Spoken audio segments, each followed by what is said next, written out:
Hola, sean bienvenidas y bienvenidos a este espacio. Este es un conversatorio que vamos a tener y vamos a hablar de feminidad y ciclicidad. Les quiero dar la bienvenida en nombre de la doctora Paola Lazo, titular de la Secretaría de Igualdad entre Mujeres y Hombres del Estado de Jalisco. Mi nombre es Alejandra Hernández y voy a moderar la charla del día de hoy. Y el día de hoy me acompañan dos mujeres impresionantes que son, la verdad, un ejemplo para mí y también muy buenas amigas. Bueno, la primera se llama Ana Raquel González del Río. Ella estudió licenciatura en Psicología en ITESO y maestría en Licenciatura y Creación Literaria en Casa LAM. Tiene más de 5,000 horas de experiencia como psicoterapeuta con perspectiva feminista. Es educadora menstrual e imparte talleres y cursos sobre este y otros temas para niñas, adolescentes y adultas desde el 2018. Promueve los talleres de educación menstrual en espacios institucionales y académicos dirigidos a mujeres de todas las edades para formación y sensibilización del periodo menstrual. Y también tenemos con nosotros a Andrea Prado, que es licenciada en Humanidades con orientación en Historia Cultural por la Universidad de Guadalajara. Su área de especialización es la historia de las mujeres y ha sido conductora, productora y reportera de Radio Universal de Guadalajara en La Voz de Moreno. Fue ganadora en 2018 del premio Rostros de la Discriminación, un galardón del galardón Gilberto Rincón Gallardo en la categoría de radio. Este galardón es otorgado por el Consejo Nacional para Prevenir la Discriminación, la CONAPRED, y actualmente es asistente de investigación e integrante de la Asociación Civil Mujeres en Red para la Igualdad de Género. Y bueno, hoy nuestro objetivo con este conversatorio es construir un espacio reflexivo sobre la producción de tecnologías e innovación para la gestión menstrual a través del último siglo. Entonces vamos a hacer una combinación padrísima entre el pasado y el futuro del ciclo menstrual y de estas tecnologías y de la innovación que han surgido para gestionar nuestra menstruación. Vamos a hablar de cómo estas han sido una respuesta a la deconstrucción de mitos en torno a la menstruación, al empoderamiento de las mujeres y también a las demandas en el mercado. Entonces, vamos a iniciar con una pregunta, es ¿a qué nos referimos? Y va para tanto Raquel como para Andrea, ¿a qué nos referimos cuando hablamos del empoderamiento de la mujer a través de la producción e innovación de recursos para la gestión menstrual? ¿Ustedes qué piensan? Hola Ale, hola Andrea, hola a todas las personas que nos ven el día de hoy. Muchas gracias por este espacio, estoy muy contenta de estar aquí compartiendo con todas ustedes. Y bueno, ¿a qué nos referimos? Yo creo que lo primero que tendríamos que distinguir es si estamos hablando de este empoderamiento que se pregona actualmente como una forma de seguridad en ti misma, como una forma, como un estilo de vida, o si estamos hablando del acceso real de las mujeres al poder en todas sus formas, ¿no? No solo sentirnos poderosas, sino acceder al poder. Y yo creo que habría que centrarnos en esta segunda forma eh, de empoderamiento.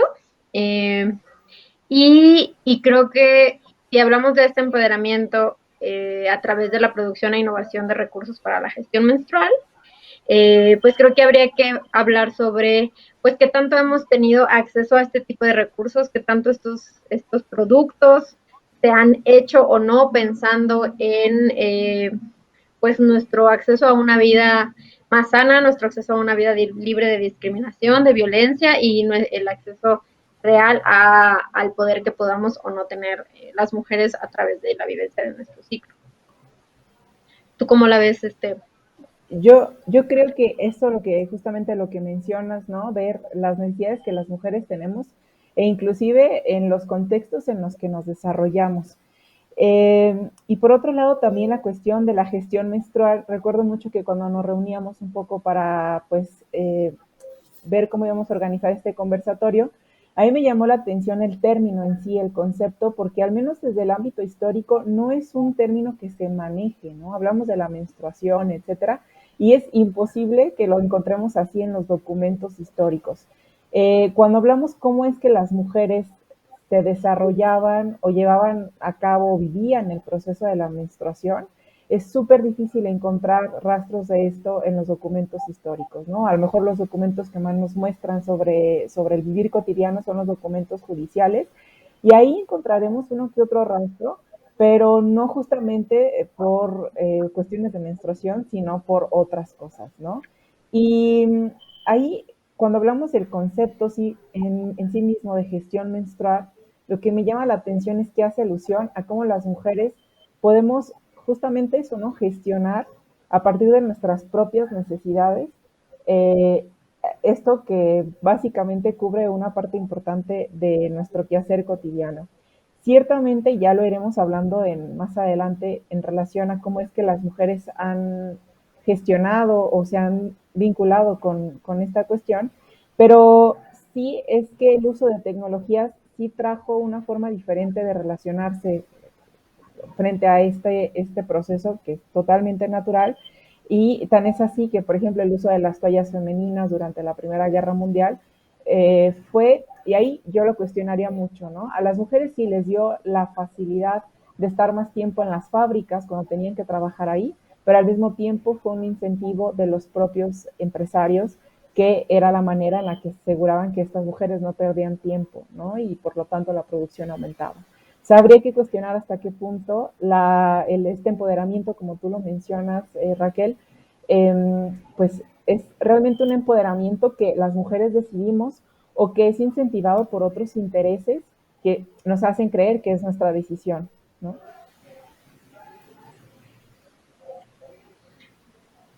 ¿Y ustedes qué Sí, piensan? totalmente. Como menciona Raquel, como menciona Raquel, ¿verdaderamente estamos teniendo un acceso real al poder a través de estos instrumentos de gestión menstrual actuales o únicamente estamos manteniendo el tabú? O sea, ¿a dónde se está dirigiendo la innovación en este sentido? ¿A mantener el tabú o a acceder al poder? Yo creo que primero tendríamos que hablarle a la audiencia sobre qué es el tabú menstrual, ¿no? Porque creo que no es un término que, aunque todas las personas en realidad lo vivimos, no todas las personas sabemos qué es, ¿no? Aquí con tabú menstrual nos estamos refiriendo al conjunto de creencias, mandatos, reglas morales, legales, de todo tipo, que abonan al pensamiento de que la menstruación es algo sucio, es algo que se sufre, es algo que duele, y también dependiendo desde dónde veamos este tabú, incluso es algo que es un castigo, ¿no? Podría ser, desde ciertos puntos de vista, por ser mujer.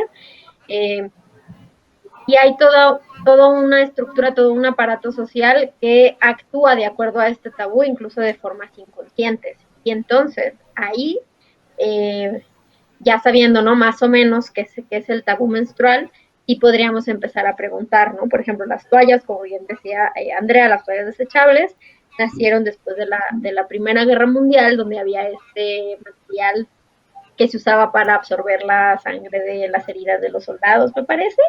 Y entonces, por ahí cuenta la historia que una enfermera le escribió a los de Kimberly Clark diciéndoles que les había servido mucho para recolectar la sangre menstrual, ¿no? Y esta empresa que estaba a un piececito de la bancarrota porque se habían quedado después de la guerra con un montón de producción, dijeron, ¿no? Aprovecharon la oportunidad de negocio, pero después, como no, o sea, fue todo un rollo poderlas comercializar justo por el tabú, porque la menstruación es algo de lo que todavía hoy nos cuesta mucho trabajo hablar. Imagínense hace un siglo, ¿no? Que no había publicidad abierta, por eso se llama la marca, ¿no? De Cotton Texture, ¿no? Dio lugar al nombre de la marca, que no estoy muy segura de si lo podemos decir aquí o no, pero era así como con textura de algodón, y entonces después la publicidad decía, pídelo por el nombre, y entonces así, no tienes que decir toalla, no tienes que decir menstruación.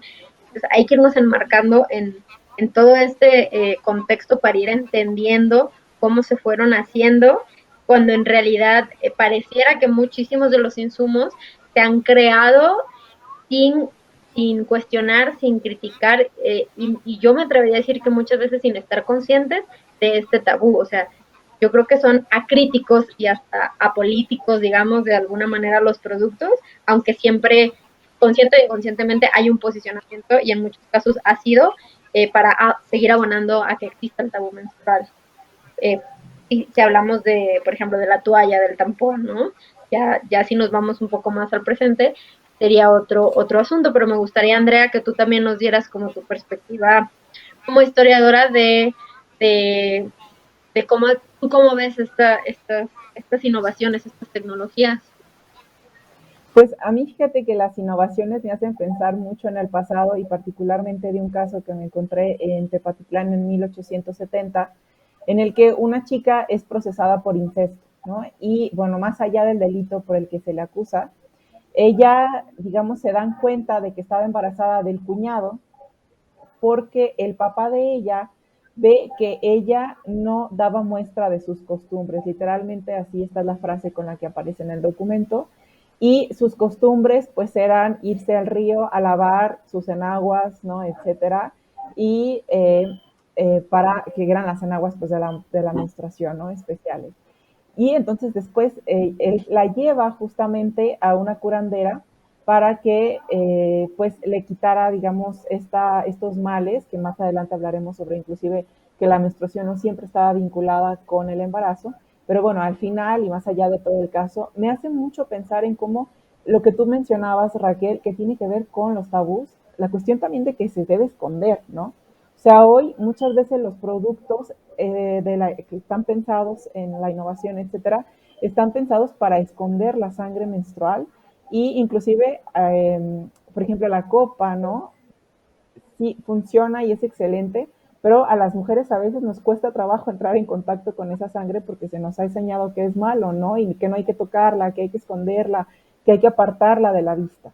Entonces, ¿hasta qué punto, o si este documento me hizo pensar hasta qué punto este contacto, digamos, con la gestión menstrual o la menstruación difiere del pasado? O sea, en el pasado probablemente estas cuestiones, obviamente estamos hablando de una clase social específica, de una ciudad específica, había ciertas prendas que estaban al ojo, ¿no? De la vista del público y no pasaba nada, ¿no? Y ahora estamos a lo mejor retrocediendo en ese sentido que se ha tratado de esconder.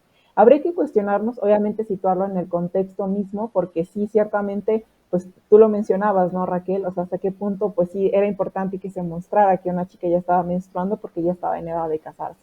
Obviamente ahí entrarían en juego otras nociones sociales y culturales, pero sí creo que la cuestión de también el esconder, ¿no? La sangre, ¿no? Cómo los productos se hacen justamente para esconder el que se está menstruando. Y también qué pasa si tienes alguna pérdida, ¿no? De sangre, porque los productos están pensados para que no haya absolutamente pérdidas, etcétera, pero si te pasa un accidente, pues parece que el tabú se refuerza todavía más. Muchas gracias, Andrea. Pues súper interesante la discusión. Creo que al final podríamos hablar de que los productos para gestionar la menstruación de la actualidad son un resultado de la demanda, un resultado, por lo tanto, del tabú y un resultado también de la historia, de la ciclicidad y de la gestación de la menstruación. Entonces, yo creo que tendríamos que cuestionar un poco el tabú y que educar un poco para generar una verdadera innovación.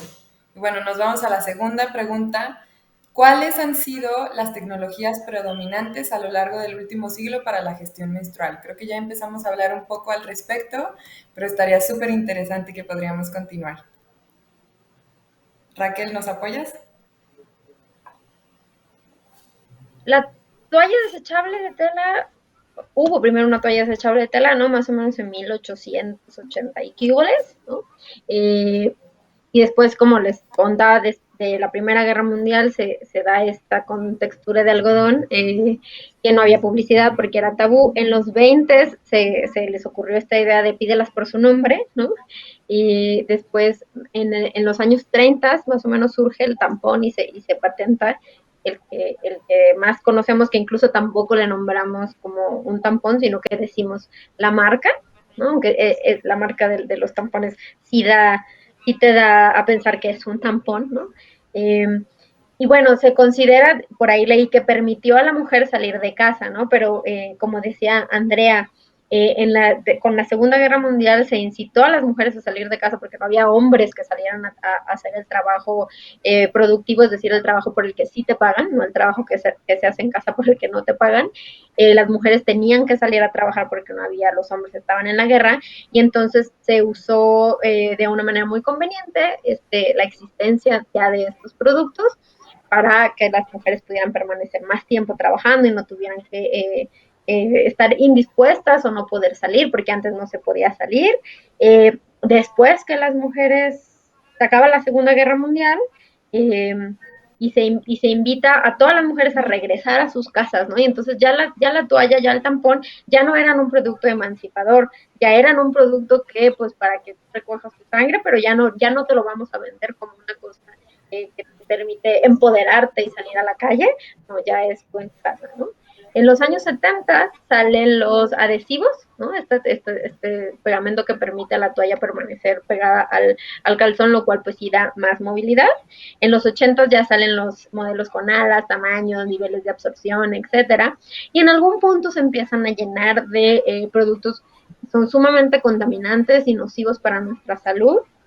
Hay muchísima discusión eh, entre el sector no sé si es sanitario, ¿no? De la salud, entre el sector comercial, entre movimientos de mujeres, sobre todo feministas, que han como demandado que se estudie, y sí está comprobadísima la presencia de muchísimos tóxicos como rayón, como poliacrilato, glisofato, muchos agentes que son cancerígenos, las dioxinas, etcétera, etcétera, etcétera, pero hasta hoy se dice que pues no tenemos una exposición lo suficientemente constante a estos contaminantes como para que sea significativa, siendo que pues menstruamos 5 días al mes durante 40 años, ¿no? O sea, tampoco es tan poquito, son 6 años, casi 7 años de nuestra vida los que pasamos menstruando. Y si hablamos de la copa menstrual, también tiene una historia más o menos amplia, ¿no? Es tan nueva como nos podríamos imaginar, sobre todo en América Latina, que prácticamente la vamos conociendo, pero en 1860 ya se había hecho como un saco menstrual que llevaba un cinturón para mantenerse, o sea, era externo y tenía un cinturoncito para mantenerlo como a la cintura y así. Luego estuvo Leona Chalmers, que en el 1937 sacó una copa que ya se veía más o menos como la que usamos, pero me parece que era de otro material, no me acuerdo si era de caucho o una cosa de estas. Después se hizo en el 60 una copa desechable que no tuvo mucho éxito. Y en 1980 ya salió una copa que se llamó The Keeper, que ya fue de silicona médica, ¿no? Que ya es muy parecida a la que conocemos hoy. Y bueno, ya más de manera más contemporánea se han usado también esponjas marinas para la recolección de la menstruación, que pues hay algunas que las agarran así nomás del mar, o otras que hacen como granjas, ¿no? Para cultivar estas esponjas. También hay un calzón, que es como si fuera como una toalla de tela integrada, y es un calzón para retener la sangre menstrual. También hay toallas de tela, que son pues versiones que se fueron haciendo comerciales, o incluso hay quienes hacen sus propias toallas. Y más recientemente salió uno que es un disco, ¿no? Que se parece mucho a la copa, pero es más amplio, como un diafragma, y es más enanito y no tiene pivotito, ¿no? Cuyo principal como publicidad, o el plus que te vende, es que puedes tener relaciones sexuales coitales con el disco puesto, ¿no? Y creo que aquí pues habría que preguntarnos qué onda con el tabú menstrual, ¿no? Qué onda con esta parte que, como decía Andrea, ¿no? De esconder que estamos menstruando, ¿no? ¿Para qué hacer un producto cuyo aporte extra sea justamente ese, ¿no? Hay que sí preguntarnos como a quién le sirve. Pero bueno, eso es más o menos lo que yo sé sobre el último siglo que ha pasado con las tecnologías de la gestión menstrual. No sé si tú tengas datos para complementar, Andrea. Sí, justamente es mencionar que la cuestión de la menstruación no siempre en la historia se ha relacionado con la menstruación, ¿no? En sí. La menstruación se ha vinculado, o sea, no es un fenómeno único, se ha vinculado con otros fenómenos, otras cuestiones sociales, otros tabús, otras preocupaciones, y eso ha frenado o ha desarrollado ciertas tecnologías, ¿no? La cuestión de cómo en el discurso saber o la gente que ha inventado ciertas cosas se ha preguntado, bueno, ¿hasta qué punto esto va a dañar la virginidad de las mujeres, ¿no? O hasta qué punto ellas pueden masturbarse con estos productos, o hasta qué punto se está en peligro la fertilidad de las mujeres. Y esto ha hecho durante varios siglos, ¿no? Y hablando específicamente del siglo XIX y XX, que son justamente este recorrido que tú nos hiciste, en el que los expertos, y estoy hablando en su mayoría de hombres, pues se han preguntado qué va a pasar con la menstruación, ¿no? Hasta qué punto las mujeres van a romper su himen, ¿no? Al introducirse ciertos productos o al usar otros, hasta qué punto los químicos van a dañar su capacidad de reproducción o no, ¿no? Más allá del ámbito científico. Algo que me parece muy interesante mencionar es que durante el siglo XIX, inclusive principios y gran parte del XX, y hablar, por ejemplo, en el caso de Jalisco, hay que situarnos mucho en nuestro contexto. Si bien Europa tenía otras realidades, la Ciudad de México tenía otras realidades, las provincias tenían una realidad que, aunque estemos hablando del siglo XX, muchas de las prácticas son decimonónicas. Y entonces la menstruación justamente en este siglo y en parte del XX en el estado de Jalisco se vinculaba muchísimo no siempre se vinculaba con el embarazo, por ejemplo, ¿no? Eran dos procesos totalmente diferentes. O sea, la falta de menstruación no hacía pensar, inclusive a los médicos, en que había un embarazo. Y también el acceso que tenían las mujeres a los médicos cuando la falta de menstruación ocurría. ¿Qué pasaba? Que iban con una partera, que iban con una curandera y les daba brebajes, les daban ciertos remedios que a veces funcionaban, pero a veces llegaban a ser mortales, ¿no? Que también estos brebajes que funcionaban un poco como contraceptivos y que también hacían, ¿no?, curar estos males femeninos, como eran llamados en algunos documentos del siglo XIX y del XX, que vamos otra vez a lo mismo, ¿no? El uso de eufemismos estaba presente y seguirá presente en la historia hasta que no queramos cambiar esta cuestión, ¿no? Hablar del periodo, de la regla, ¿no? Y por qué no decir la menstruación, ¿no? Con su nombre tal cual, pero bueno.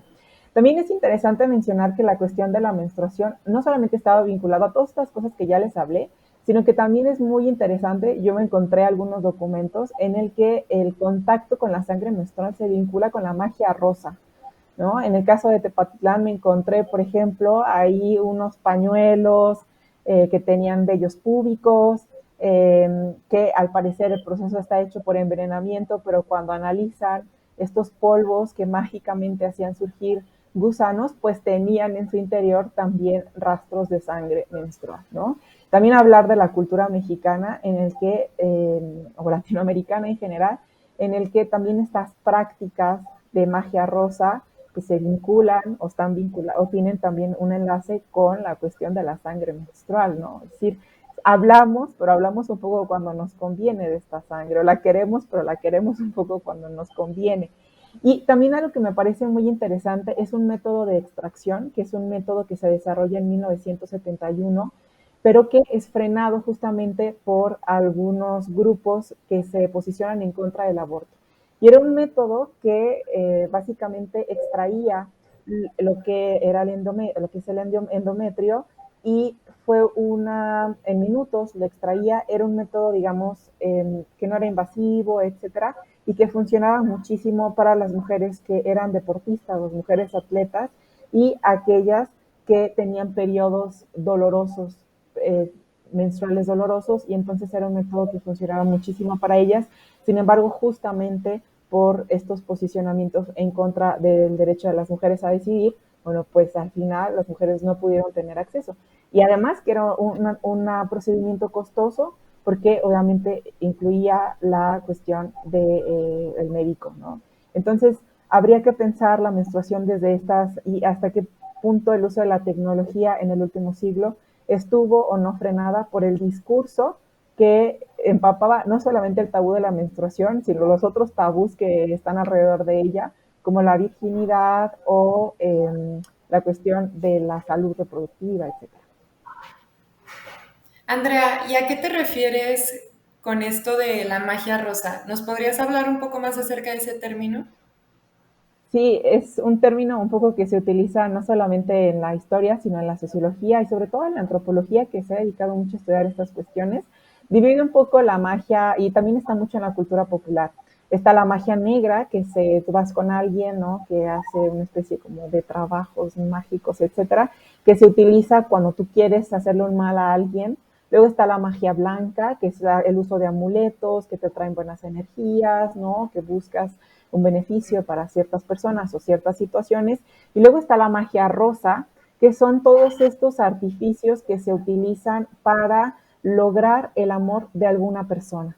En el caso concreto que yo me encontré, es de una familia que un día le traen una olla con pollo, tiene gusanos, y se dan cuenta después el entramado, la que es acusada es la sirvienta y una curandera que iba pasando por ahí, una mujer que dicen que ella le dio los polvos y que además ella le dijo a la dueña de la casa cómo hacer esta magia, y justamente fue un artificio de la mujer, de una de las hijas de la casa, porque tenía un pretendiente que ella no quería. Y entonces, para acusarlo de que él las había embrujado o quería embrujar a la familia, haciendo que todos se enamoraran de él, eh, pues lo acusan y lo meten un tiempo a la cárcel, pero al final se dieron cuenta que todo fue una cosa que ideó la hija mayor de la familia. Entonces es justamente estos artificios que se utilizan para lograr el amor de alguien. Pues súper interesante, desde las discusiones de por qué nos escondemos, de si el empoderamiento femenino fue en realidad una necesidad del mercado, una necesidad capitalista, hasta llegar como a la magia rosa. Yo creo que vamos tocando temas súper interesantes. Bueno, ahora la siguiente pregunta es, ¿qué obstáculos identificamos que han limitado la innovación en la salud menstrual?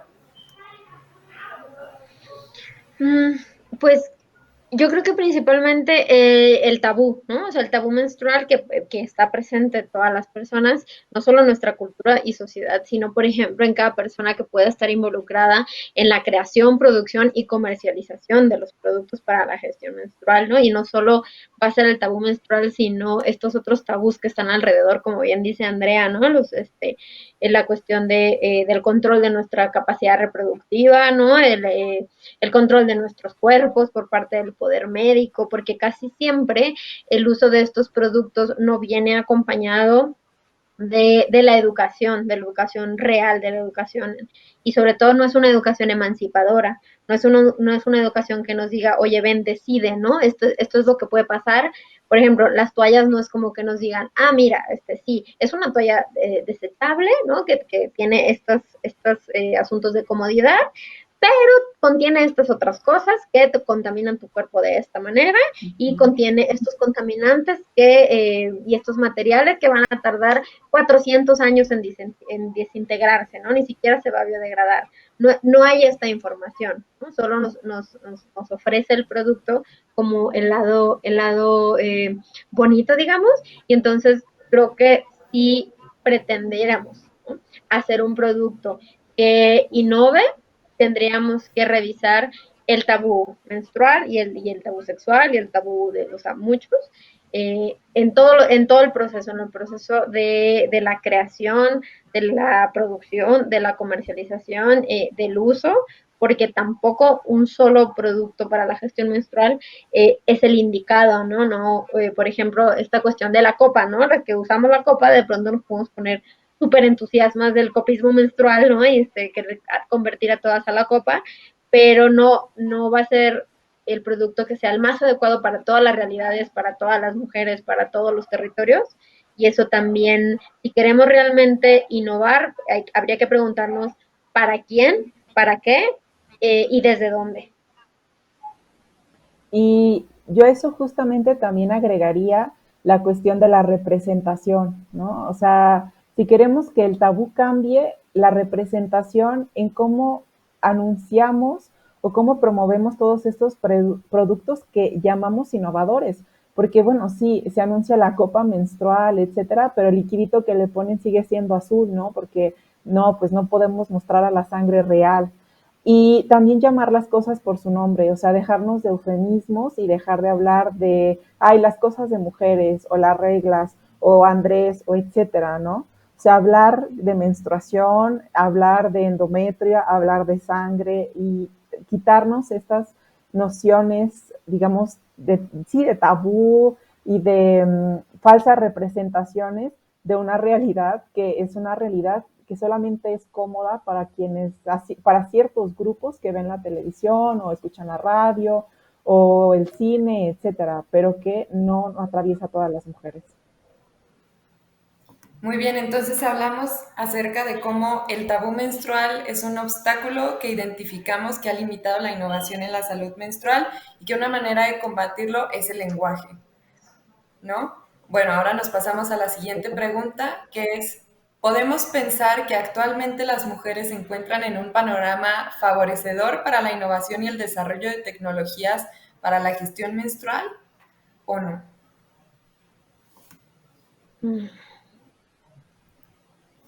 Es Está muy difícil difícil. esa pregunta, sí, Es muy difícil. porque además es Andrea, que yo creo que cuando hablamos de mujeres, estamos ya hablando de una pluralidad así, ¿no? Y de una ciudad grande a una ciudad pequeña, de un grupo étnico a otro, de un estado a otro, de si se vive en cierta clase social, ¿no? Si se tiene cierto acceso a la educación, etcétera. O sea, ahí cambia totalmente, ¿no? Yo creo que sí, o sea, como bien lo mencionaba Raquel, los productos varían, pero habría que ver las realidades y también el acceso que las mujeres tenemos a ciertos productos.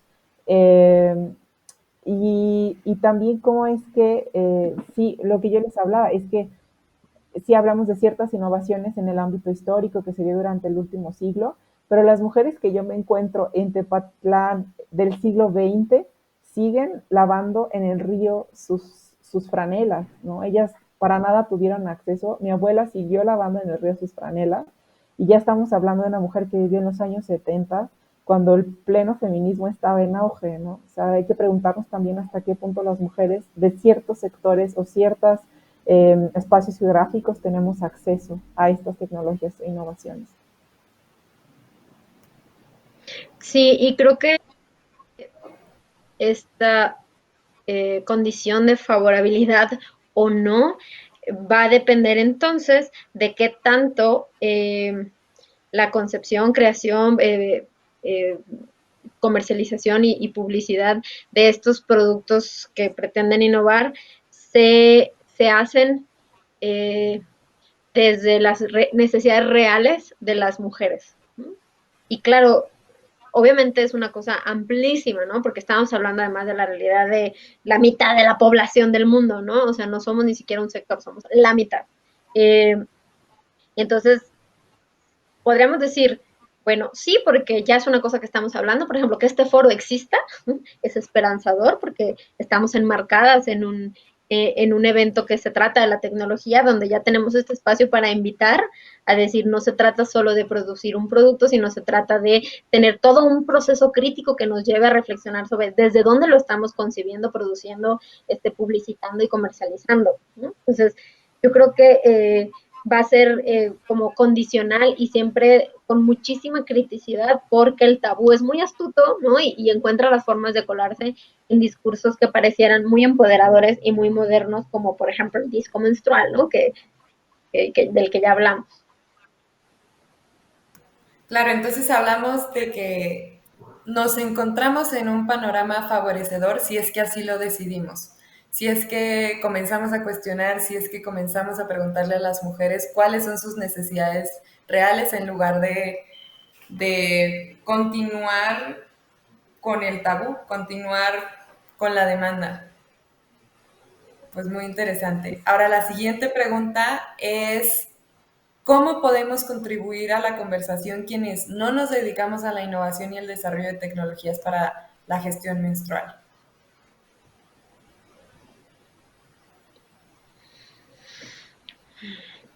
Yo creo que, pues primero hablando, ¿no?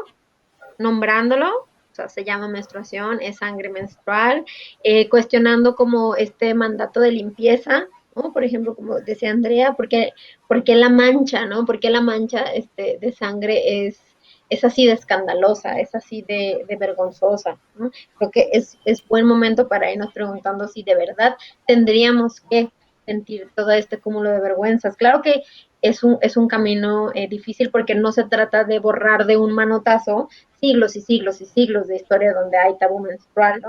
Alrededor de casi todos los territorios, por lo menos los territorios que son patriarcales, que son muchísimos.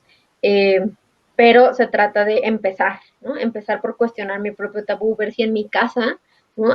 Se hablaba de menstruación, ver si en donde ahora vivo se habla de menstruación, por ejemplo, si las mujeres alrededor de mí menstruan, no menstruan, o sea, como empezar a notar lo invisible que es en la vida cotidiana la menstruación y empezarla a hacer visible, porque solo así vamos a poder conocer nuestras necesidades reales, nuestra realidad real, por decirlo, aunque sea pleonasmo, ¿no? O sea, las mujeres de algún modo vivimos en un performance, ¿no? Tenemos que hacer como si no menstruáramos, como si no estuviera pasando, ¿no? Como si fuera algo que sucede en otra dimensión súper privada, cuando en realidad, pues no lo es, ¿no? Es una cosa muy cotidiana. Claro, yo estoy totalmente de acuerdo con Raquel, o sea, sobre la cuestión cotidiana y que también es súper importante hablarlo y que se incluya en los planes y en las agendas de educación, ¿no? O sea, básicamente la educación en nuestro país nos enseñan ahí más o menos cómo es el funcionamiento de los aparatos reproductivos y justamente los llamamos aparatos reproductivos, ¿no? Y damos por hecho que nos queremos reproducir nada más, pero ahí pasan muchísimas cosas y entre esas está, bueno, la menstruación. Y también, o sea, capacitar a los maestros de tú a tú, porque los planes de estudios pueden venir muy bonitos y tal, pero hay, por ejemplo, mujeres como Raquel, ¿no? Que se dedican a la educación menstrual y que te das cuenta del universo que tiene digamos, este proceso. Eh, También hablar que estamos también en una sociedad que tiene como miedo inclusive a ser descubierta y que en ese ser descubierto no solamente estamos hablando de mujeres que menstruan, sino también de hombres trans, ¿no? Que menstruan y que también es como un peligro para ellos que se muestre, ¿no? Que están menstruando y que tengan un accidente, etcétera, ¿no? También ellos cargan con este tabú y justamente como lo mencionaba Raquel, o sea, ver las realidades que atraviesan, inclusive las realidades no solamente sociales, etcétera, sino también de prácticas sexuales que las mujeres tenemos, ¿no? O sea, preguntarle, por ejemplo, porque damos por hecho que todas las mujeres somos heterosexuales y entonces todo se diseña bajo este parámetro de la heterosexualidad y todo debe ser de esa forma, pero hasta qué punto esto le quita o le pone más placer a alguien que tiene una práctica lésbica, por ejemplo, ¿no? Entonces hay que ver todas estas variantes de la población que al final pues nos acercan con un proceso que es sumamente humano y que es sumamente cotidiano, ¿no? Que nos atraviesa básicamente a todas, atravesó a nuestras ancestras y seguirá atravesando a las futuras generaciones. Muy bien, pues muchísimas gracias. Ahora me gustaría invitarlas a un tiempo de conclusión y de reflexión de 10 minutos en donde pues vamos a ir platicando de qué fue lo que tratamos en estos últimos 40 minutos y como con qué dudas nos quedamos y con qué reflexión nos quisiéramos ir. Yo, por ejemplo, me quedé mucho con la pregunta de por qué nos escondemos. ¿Por qué escondemos tanto la sangre menstrual? ¿Cuándo nació el tabú menstrual? Tengo todas esas dudas y no sé ustedes qué piensen. Bueno, la cuestión a mí me interesa mucho la parte de la palabra y el lenguaje. La palabra tabú es una palabra polinesia, de las islas de Polinesia, y entonces ahí hace referencia como estas categorías que no son claras y que están en medio de algo, ¿no? Decimos el ser humano y sobre todo en Occidente tendemos a categorizar las cosas blanco y negro, ¿no? Pero ¿qué pasa que hay en medio? Es esta cosa que no podemos definir, que no es clara, etcétera. El tabú de la sangre menstrual está presente en muchas culturas, ¿no? No solamente en las culturas occidentales, pero sí está representado de forma distinta. ¿no? También está, por ejemplo, hay un antropólogo de apellido Turner, me parece, y él habla sobre los colores, ¿no? Hasta qué punto los colores también tienen ahí otro tabú, o sea, no solamente sangre, sino que además es roja, ¿no? Entonces, habría que pensar en, digamos, cómo es que el tabú, esta categoría ambigua que no queremos definir, no porque no nos haya acompañado toda la vida, sino porque no la queremos definir, sigue estando presente y al final es una cuestión construida que podemos deconstruir, ¿no? Solamente sabiendo cómo estuvo, cómo se construyó, podemos deconstruirla. Pero yo creo que Raquel nos va a hablar más específicamente de estas dinámicas del tabú.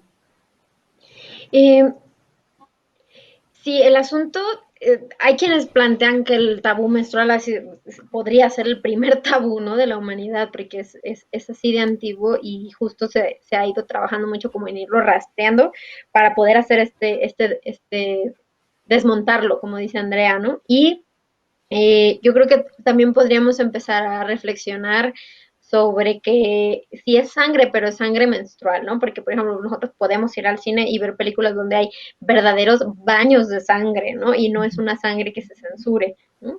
Qué curioso que la sangre más censurada del planeta es la sangre que se derrama sin que haya herida, ¿no? Sin que haya sufrimiento, sin que haya guerra. Es una sangre de vida, que no por eso está obligada y necesariamente ligada al discurso reproductivo, ¿no? Que también hay que tener mucho cuidado con romantizar nuestra sangre, porque, como les decía, el tabú, ¿no? Y el sistema son muy astutos y entonces siempre andan viendo cómo apropiarse de los discursos que vamos haciendo para emanciparnos. Entonces, sí es una sangre de vida, pero la primera vida que está ahí es la mía, ¿no? Es mi vida la que da esa sangre y entonces es mi vida la que va a decidir si quiere generar una nueva vida a partir de ahí. Eh, y podemos irnos sí cuestionando el tabú menstrual a través de la historia, porque si no vamos a estar condenadas a repetirla, pero también irnos cuestionando en mi presente, ¿no? Cómo me relaciono con mi sangre, cómo me relaciono con la sangre en general, por qué hacemos estas distinciones, ¿no? Por qué la mancha es escandalosa, etcétera, etcétera. Muy bien, y ahora mi última pregunta es, pues bueno, en este foro, en este espacio, es un espacio dirigido para personas innovadoras, empresarias, expertas en tecnología. Ahora, ¿qué le dirían ustedes? ¿Cómo generamos nuevos productos? ¿Cómo innovamos de manera que las mujeres puedan tener acceso real al poder? ¿Cómo hacemos de la gestión menstrual pues algo que nos ayude?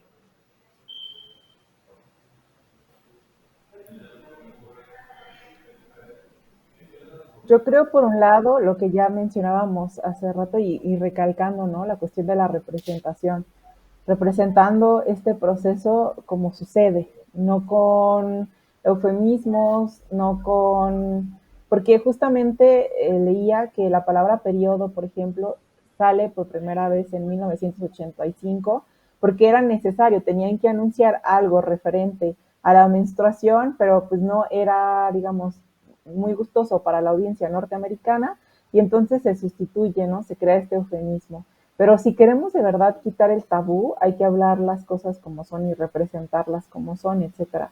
¿Y cómo pueden, digamos, innovar? Pues yo creo que preguntándoles, ¿no? Muchas veces se innovan estos productos más que en cuestiones reales, sino en base al imaginario o a lo que se dice que se cree que es la menstruación o cómo se vive la menstruación.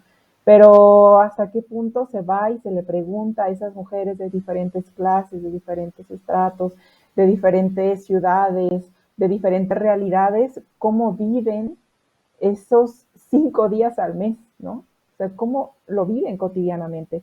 Y es algo que no está en los documentos, digo, hablando de la cuestión histórica, etcétera, no está, no está porque es difícil que, o nunca se le ha preguntado a las mujeres cómo vives cotidianamente esos 5 días, qué haces, qué cosas empleas, qué cosas dejas de hacer, qué cosas no dejas de hacer, ¿no? Para vivir ese proceso natural. Sí, y yo creo que estas preguntas también podemos como, claro, un problema es el no preguntar, ¿no? El asumir que sabemos qué necesidades hay en el mercado, hablando de si queremos innovar, pero yo creo que incluso en este caso hay que ir muchísimo más allá. A veces pareciera que innovar o ser creativas tendría que ver con encontrar nuevas respuestas a las preguntas de siempre. Y yo diría, ¿y qué pasa si empezamos a hacer preguntas totalmente distintas? ¿No? Porque las preguntas a las que estamos acostumbradas en relación al ciclo menstrual muchas veces van a tener, la respuesta se va a quedar dentro del tabú, ¿no? Y dentro del control de los cuerpos. Y entonces necesitamos preguntas distintas, preguntas que sean muy, muy críticas, preguntas que no den nada por sentado, preguntas que busquen realmente atender una necesidad y sobre todo emancipar, ¿no? Si un producto no nos lleva a relacionarnos con el poder real, por ejemplo, el poder real del hecho de ser mujer, por ejemplo, de menstruar, pues entonces no nos está emancipando y pues puede haber una innovación en términos de usar un nuevo material, de usarlo de una nueva forma, pero no va a ser una innovación que abone a nuestro poder real, ¿no? A nuestra emancipación. También hacíamos mención de las diferentes maneras de gestionar la menstruación desde el siglo pasado y también mencionábamos mucho acerca del tabú, pero ¿qué sucedía antes? ¿Cómo se gestionaba la menstruación antes? ¿Tienen alguna idea de qué era lo que sucedía con las mujeres en aquel entonces? Sí, pues es la parte lo que tú mencionabas, Andrea, ¿no? De los trapitos y de ir a lavar al río y esto, ¿no? Sí, y Y esas también, por opciones, ejemplo, hay algunas como referencias de algunos arqueólogos que han encontrado en Egipto y en Grecia a través de algunas representaciones, etcétera, que las mujeres se introducían restos de papiro como una especie de tapón que absorbía la sangre menstrual. Ya en Grecia se hacía con restos de lino, por ejemplo, ¿no? Y que eso hacía que también se hacía una especie de tampón y hacía que pero obviamente ahí estamos hablando de una arqueología que se basa en estas culturas occidentales, ¿no? De Grecia, etcétera. Habría que preguntarle a los arqueólogos en México qué hacían las mujeres, las indias, ¿no? En ese, bueno, claro, aquí hago un pequeño paréntesis porque para la historia indígena se habla del siglo XX en adelante, después de la revolución, cuando se lleva a cabo el proceso indigenista, y de antes del siglo XX para la historia se habla de indios, que era como serán representados por los europeos, ¿no? Y en este caso habría que pensar cómo es que las mujeres de estos grupos vivían, ¿no? Este proceso. Todavía falta a la arqueología mexicana pues encontrar rastros de justamente esto. Andrea, y te quisiera preguntar directamente, ¿en la historia hay alguna evidencia de sangrado libre de culturas que no tenían el tabú menstrual? Al menos yo no conozco, yo estudio específicamente el siglo XIX, pero antes de eso no. Es que, y es justamente preguntarnos, podremos pensar en la época prehispánica, ¿no? Pero lo que se sabe hoy, que mucho de lo que sabemos de la cuestión prehispánica, las crónicas de la conquista, por ejemplo, todos estos registros que dejaron los conquistadores o los propios cronistas de estos frailes, no son más que adaptaciones de historias bíblicas a las realidades latinoamericanas, ¿no? Por ejemplo, la historia de la Malinche se parece mucho a la historia de José, que José de la Biblia, ¿no? O algunos dioses de la cultura, por ejemplo, Quetzalcóatl, Huitzilopochtli, se parece mucho a la historia de Santo Tomás o a la historia del propio Jesús, y lo que ellos hicieron fue adaptarlo. Hoy la historiografía está preguntando qué realmente pasaba con eso, está como, digamos, desenmarañando las realidades de los pueblos prehispánicos. Podríamos pensar que ahí se pudo haber dado, ¿no? A lo mejor como una especie de hipótesis, pero utilizando la imaginación histórica, pero no hay rastros, digamos, concretos sobre eso en los documentos. La mayor parte de los códices que se realizaron se hicieron después de la conquista por indios que ya estaban, que tenían ya la doctrina católica. Entonces, pues obviamente ya tenían todas estas ideas occidentales, estos tabús occidentales en sus representaciones de los propios códices. Entonces, habría que pensar qué podemos rescatar de ahí. al menos hablando de la época colonial y ya del siglo XIX y XX, en el caso del país, hasta ahorita no hay, que yo sepa, algún estudio que hable sobre esto. Bueno, pues muchísimas gracias. Hasta ahora el panel ha sido sumamente rico, donde hemos cuestionado muchísimo las maneras de gestionar la menstruación, pero creo que ya para finalizar nos falta un último ejercicio como más esperanzador. ¿Ustedes cómo se imaginan que va a ser la gestión menstrual en el futuro? O sea, ¿qué innovación podrían visibilizar una gestión a lo mejor que nos haga mucho más libres, que nos haga acceder a este poder real que mencionábamos anteriormente? ¿Cómo se imaginan ya por último?